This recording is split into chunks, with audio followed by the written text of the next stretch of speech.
Hello, everyone. Welcome to the Newsbrowse News broadcast. According to a report by Nippon TV News NNN, the Russian military launched a series of large-scale attacks across Ukraine during the early hours of June 2, targeting the capital, Kyiv, and other regions with drones and cruise missiles. Ukrainian authorities confirmed that at least 9 people were killed and dozens of others injured in the strikes. In Kyiv, 4 deaths and 51 injuries were reported. Meanwhile, in the eastern city of Dnipro, an apartment building was hit, resulting in 5 deaths to 23 injuries, with victims including a 13-year-old girl. Local officials shared images on social media showing destroyed residential blocks and burning children's playgrounds. Additionally, 10 people, including a child, were injured in Kharkiv, where 4 separate sites were targeted. The coordinated bombardment follows warnings issued by Moscow last week regarding impending systematic attacks on Kyiv. Ukrainian President Volodymyr Zelensky had previously urged citizens to remain highly alert, stating in a video address on June 1 that Russia was fully prepared to execute a massive strike. According to a report by Thai Sounds, the Australian Strategic Policy Institute, ASPI, recently published an article highlighting the growing strategic depth in the relationship between Australia and Japan. As both nations face rising security challenges from China, their leaders have pledged to leverage each other's military industries and geographic positions to build mutual resilience.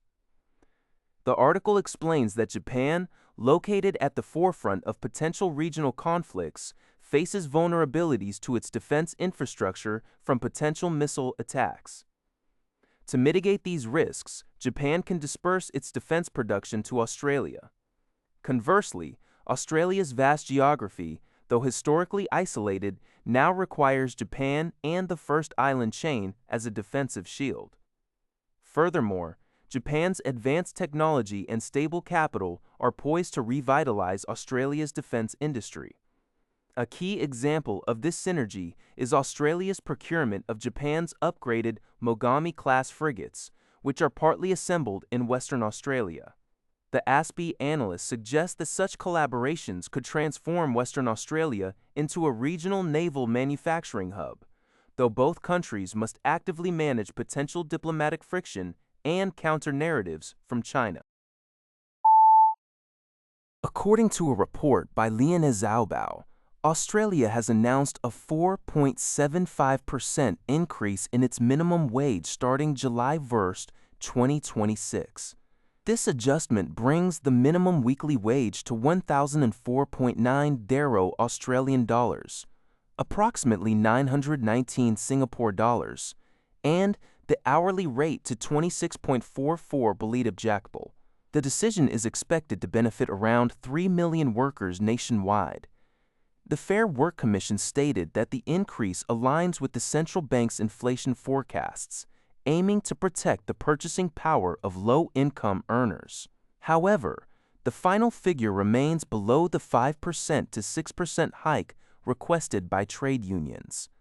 The Commission noted that delivering real wage growth under current global economic uncertainties, marked by rising oil prices due to conflicts and the central bank's tightening monetary policy, would be irresponsible.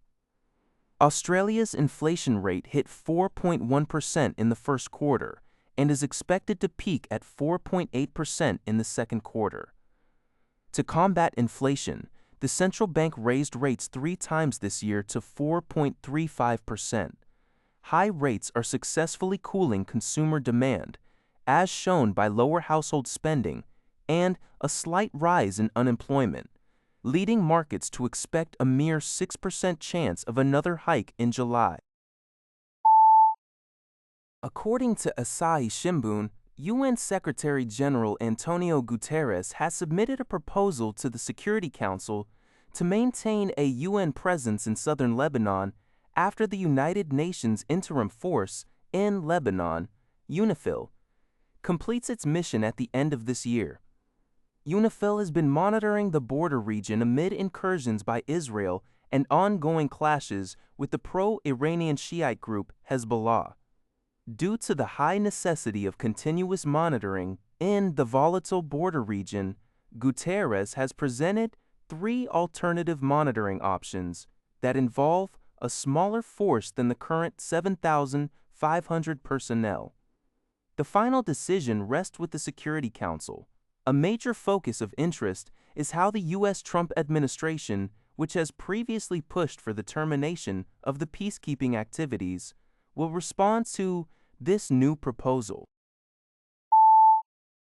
According to a report by Leonhe Ziobo, Iran's Islamic Revolutionary Guard Corps, IRGC, announced on June 1 that its navy had launched cruise missiles, striking a cargo ship linked to the United States and Israel. The IRGC stated this action was in retaliation for a prior U.S. military attack on Iranian vessels in the Gulf of Oman.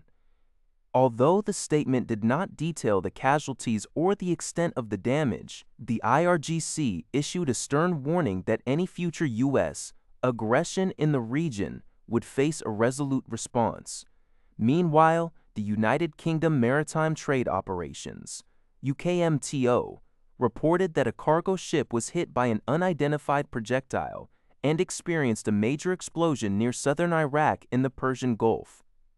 This escalating conflict follows an incident on May 29th, confirmed by the U.S. Central Command, where a U.S. aircraft fired missiles at a Gambia-flagged cargo ship bound for Iran, disabling its propulsion.